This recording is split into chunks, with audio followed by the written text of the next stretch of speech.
I'm Sue Nordman from Obsidian Manufacturing Industries, Inc. in Rockford, Illinois.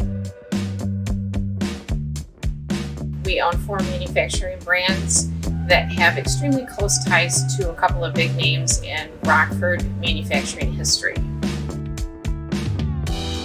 Rockford, Illinois has several nicknames, including Screw City and Screw Capital of the World, which comes from when the fastener industry took off at the beginning of World War II. Some big names in Rockford's manufacturing history include Amrock, Barber Coleman, Sunstrand, Woodward, Matson Machine Works, just to name a few. Before offshoring started in the 1970s, manufacturing was an important part of our Rockford economy and supported a lot of families.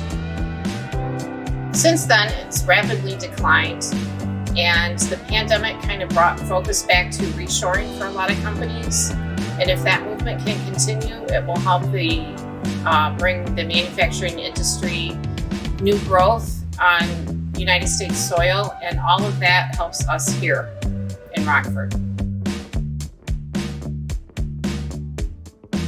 I want to inspire others to grow, help nurture the next generation, and show what great things the manufacturing industry can do in cities like Rockford, Illinois.